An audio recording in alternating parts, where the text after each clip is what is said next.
Hello, friends. Namaskaram. It's not only about making the right decisions, but making the decisions right as well. കറക്റ്റായിട്ടുള്ള തീരുമാനങ്ങൾ എടുക്കുക അത് വളരെ പ്രധാനമാണ്. പക്ഷേ തീരുമാനങ്ങൾ ഒരു പക്ഷേ പലപ്പോഴും തെറ്റേക്കാം. നമ്മൾ എത്ര കെയർഫുൾ ആയിട്ട് തീരുമാനം എടുത്താലും തെറ്റാനുള്ള ചാൻസ് ഉണ്ട്. കാരണം നമ്മൾ മനുഷ്യരാണ്. അങ്ങനെ സംഭവിച്ചാൽ പിന്നെ നമുക്ക് ചെയ്യാനുള്ളത് നമ്മൾ എടുത്ത തീരുമാനം അത് ശരിയാക്കുവാൻ എന്താണോ ചെയ്യേണ്ടത് അത് ചെയ്യുക എന്നുള്ളതാണ് നമ്മൾ ചെയ്യേണ്ടത്. അല്ലാതെ തീരുമാനം മാറ്റുക എന്നുള്ളതല്ല. തീരുമാനം മാറ്റിക്കഴിഞ്ഞാൽ ഫ്രീക്വൻ്റ് ആയിട്ട് തീരുമാനം മാറ്റിയാൽ നമുക്ക് നിലനിൽക്കാൻ പറ്റത്തില്ല. സോ ഓപ്ഷൻസ് പഠിച്ച ആൾക്കാർ അല്ലെങ്കിൽ പഠിക്കുന്ന വ്യക്തികൾ എന്നുള്ള നിലയിൽ നമ്മൾ എടുത്ത തീരുമാനത്തിൽ നമ്മൾ ഉറച്ചു നിൽക്കുകയാണ്. നമ്മളൊരു പുട്ട് വിറ്റു, പുട്ട് റോങ് ആയിട്ട് പോയി, എന്ത് ചെയ്യണം?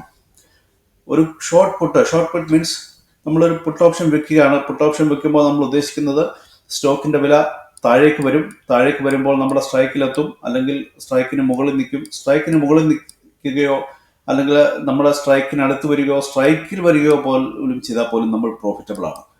കാരണം നമ്മൾ ഷോർട്ട് ചെയ്തിരിക്കുകയാണ്. സ്ട്രൈക്കിന് താഴെ ഒരു പക്ഷേ സ്റ്റോക്ക് വന്നാൽ നമ്മുടെ ഷോർട്ട് പുട്ട് തെറ്റിയെന്നാണ് അർത്ഥം.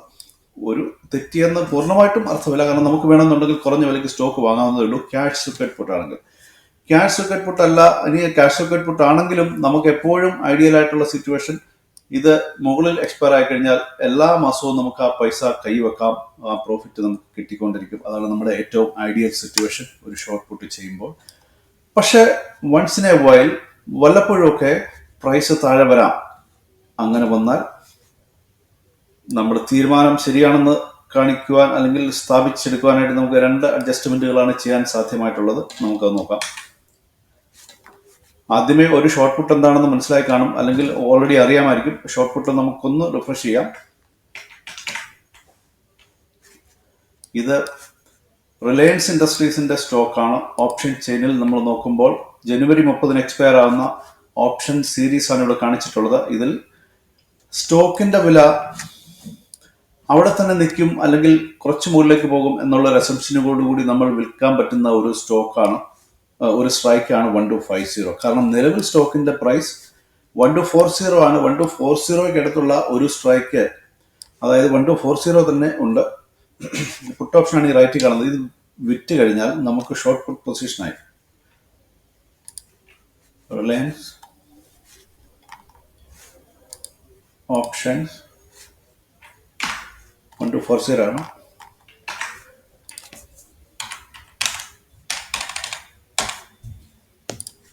പുട്ട് ഓപ്ഷനാണ്, ഷോർട്ടാണ്. പുട്ട് ഓപ്ഷൻ ഷോർട്ട് ചെയ്യുമ്പോൾ ഈ ഒരു പ്രോഫിറ്റ് ചാർട്ടാണ് കിട്ടുക. ഇതിൻ്റെ അർത്ഥം ഈ സ്റ്റോക്ക്, നമ്മളുടെ ആവശ്യം ഈ സ്റ്റോക്ക് 1240 സ്ട്രൈക്കിൻ്റെ മുകളിൽ നിൽക്കുക. എക്സ്പയറി ആകുമ്പോഴത്തേക്ക്, എക്സ്പയറി വീക്കിന് മുമ്പ് അവിടെ നിൽക്കുക. അതാണ് നമ്മുടെ ആവശ്യം. 1240 സ്ട്രൈക്കിൽ വരെ വന്നാലും നമ്മൾ സേഫാണ്. നമുക്ക് 10,550 രൂപ കിട്ടും. കാരണം നമുക്കതാണ് കിട്ടിയ പ്രീമിയം. ആ പ്രീമിയം ഫുള്ള് നമ്മുടെ കൈവശം ഇരിക്കും. അവിടെ വരെയാണ് സ്റ്റോക്ക് നിൽക്കുന്നതെങ്കിൽ അതിന് മുകളിൽ പോയാലും നമുക്ക് അതിൽ കൂടുതൽ പ്രോഫിറ്റ് ഇല്ല, പക്ഷെ അത്രയും എന്തായാലും കിട്ടും. ഇതാണ് ഷോർട്ട് പുട്ട്. ക്യാഷ് സെക്യൂർഡ് പുട്ടും ഇത് തന്നെയാണ്. ഒരു വ്യത്യാസം, ഇവിടെ മാർജിൻ മണി വെച്ചാൽ മതി, അല്ലെങ്കിൽ കുറച്ച് ലാഭനഷ്ടത്തിന് ആവശ്യമായിട്ടുള്ള കുറച്ച് പൈസ, ഒരു പക്ഷേ 2-3 ലക്ഷം രൂപ ഒക്കെ വെച്ച് നമുക്ക് ഷോർട്ട് പുട്ട് ചെയ്യാൻ പറ്റും. പക്ഷെ ക്യാഷ് സെക്യൂർഡ് പുട്ട് ആകുമ്പോൾ ഇത് വാങ്ങാൻ ആവശ്യമായിട്ടുള്ള പണവും നമ്മൾ കരുതണം. പക്ഷെ രണ്ടിലേതായിരുന്നാലും അഡ്ജസ്റ്റ്മെന്റുകൾ, സ്റ്റോക്ക് വാങ്ങുന്നില്ല എങ്കിൽ രണ്ട് അഡ്ജസ്റ്റ്മെന്റുകളാണ് നമുക്ക് ചെയ്യാനുള്ളത്. ഫോർ എക്സാമ്പിൾ, പ്രൈസ് താഴേക്ക് വരുമ്പോൾ ഒരു 5% താഴേക്ക് വന്നാൽ പോലും നമുക്ക് നഷ്ടം 22,000 രൂപ നഷ്ടം വരും. 1175 ഒക്കെ സ്റ്റോക്ക് വന്നാൽ നമുക്ക് 22,000 രൂപ ഈ പുട്ടിനകത്ത് നഷ്ടം വരും. കാരണം പുട്ട് ഇന്ന മണിയായി. ആ സാഹചര്യത്തിൽ എന്താണ് ചെയ്യാൻ പറ്റുക? അഡ്ജസ്റ്റ്മെന്റ് നമ്പർ 1,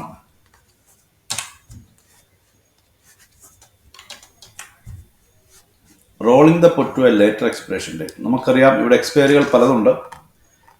തീർച്ചയായിട്ടും നമുക്ക് വെയിറ്റ് ചെയ്യാൻ പറ്റും. ഇതിപ്പം അടുത്ത 1-2-3 ദിവസങ്ങൾക്കുള്ളിൽ സംഭവിക്കുന്നെങ്കിൽ നമുക്ക് വെയിറ്റ് ചെയ്യാവുന്നതേ ഉള്ളൂ. ഇനഫ് മാർജിൻ വെച്ചുകൊണ്ട് MTA മാർക്കറ്റ് കവർ ചെയ്തുകൊണ്ട് നമുക്ക് വെയിറ്റ് ചെയ്യാൻ പറ്റും. ടുവേർഡ്സ് എക്സ്പയറി ഡേറ്റിന് അടുത്ത് വരെ, ആ ഒരു വീക്കിന് തൊട്ട് മുമ്പ് വരെ വെയിറ്റ് ചെയ്ത് കഴിയുമ്പോഴും ഇവിടെ തന്നെയൊക്കെയാണ് നിൽക്കുന്നതെങ്കിൽ നമുക്ക് ചെയ്യാൻ പറ്റുന്നത് അടുത്ത എക്സ്പയറിയിലേക്ക് മാറ്റുക എന്നുള്ളതാണ്.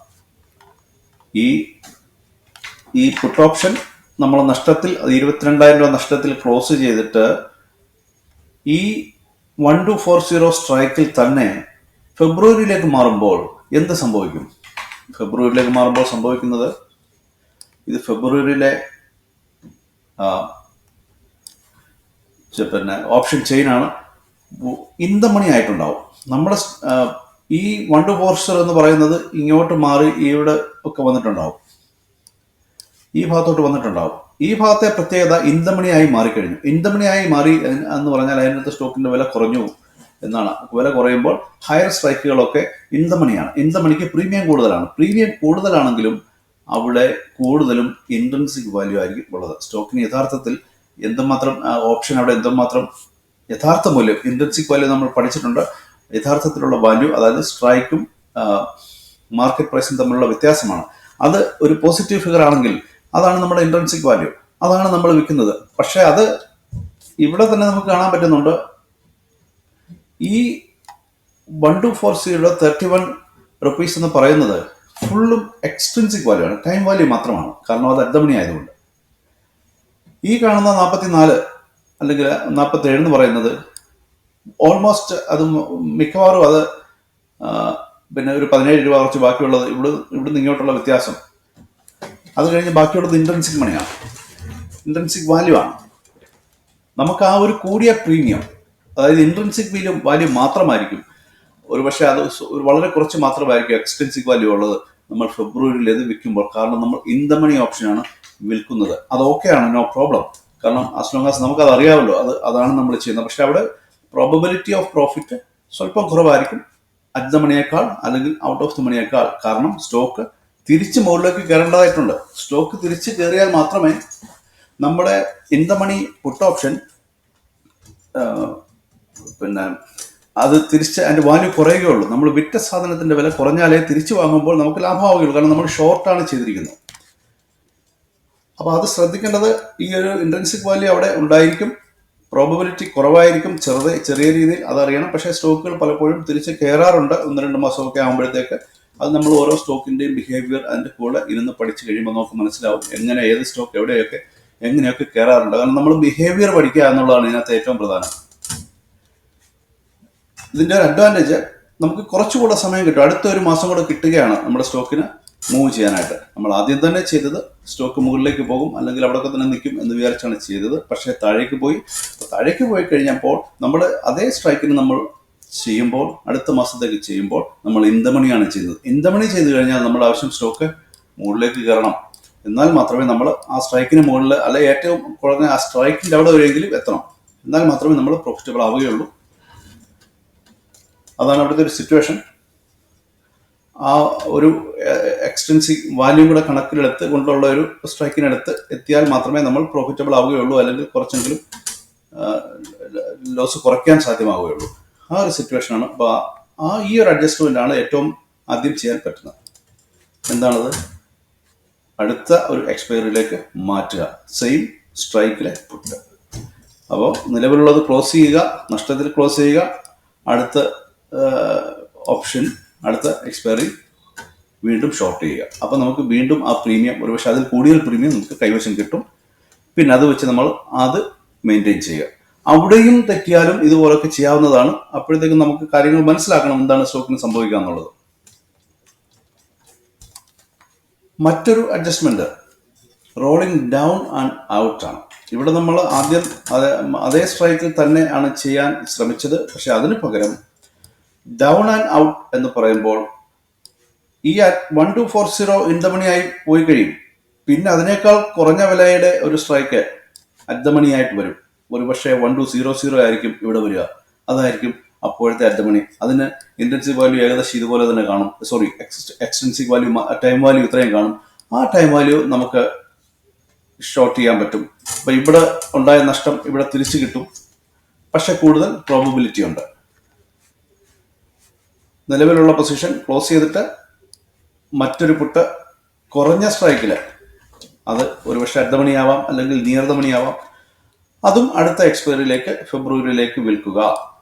അതാണ് രണ്ടാമത്തെ അഡ്ജസ്റ്റ്മെന്റ്. ഏറ്റവും പ്രോപ്പറായിട്ട് ചെയ്യാൻ കഴിയുന്ന മറ്റൊരു അഡ്ജസ്റ്റ്മെന്റ് രണ്ടാമത്തേത് അതാണ്.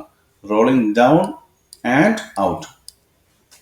ഇങ്ങനെ ചെയ്യുമ്പോൾ നമുക്ക് സ്റ്റോക്കിന്റെ ഡെലിവറി എടുക്കേണ്ട ഒരു ആവശ്യം ഇല്ല, അത് ഒഴിവാക്കി വിടാൻ പറ്റും. നമുക്ക് ഒരു മാസം കൂടെ സമയം കിട്ടും സ്റ്റോക്കിന് തിരിച്ച് അതിന്റെ നമ്മൾ ഉദ്ദേശിച്ച ലെവലിലേക്ക് കയറി വരാൻ.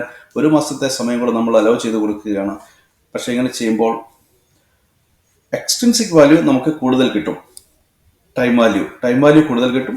ഒപ്പം ആ ട്രേഡ് വിൻ ചെയ്യാനുള്ള സാധ്യതയും കൂടുതലാണ്. കാരണം സ്റ്റോക്ക് അവിടുന്ന് ഫർദർ വീണ്ടും താഴോട്ട് പോയാൽ മാത്രമേ ഉള്ളൂ ആ പുട്ട് ഓപ്ഷൻ നഷ്ടത്തിലോട്ട് പോവുക, അല്ലെങ്കിൽ ലാഭം തന്നെയായിരിക്കും. ഈ രണ്ട് അഡ്ജസ്റ്റ്മെന്റുകളാണ് പ്രധാനമായിട്ടും ഷോർട്ട് പുട്ടിന് വേണ്ടി നമ്മൾ പഠിച്ചിരിക്കേണ്ടത്.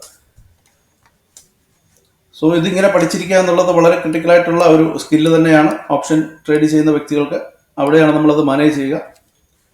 രണ്ട് സ്ട്രാറ്റജികൾ ആണ് നമ്മളിപ്പോൾ ഇന്ന് പഠിച്ചത്. നമുക്ക് കൂടുതൽ ഫ്ലെക്സിബിലിറ്റി തരും ഈ സ്ട്രാറ്റജികൾ പഠിച്ചിരിക്കുന്നതുകൊണ്ട്. നമുക്ക് കുറച്ചുകൂടെ ഭംഗിയായിട്ട് നമ്മളുടെ പൊസിഷൻസ് മാനേജ് ചെയ്യാൻ പറ്റും, നഷ്ടങ്ങൾ ഒഴിവാക്കാൻ പറ്റും. ലാഭത്തിൽ വരുന്നവരെ മാർക്കറ്റിൽ തുടരാൻ വളരെ വലിയ സാധ്യതകളുണ്ട്.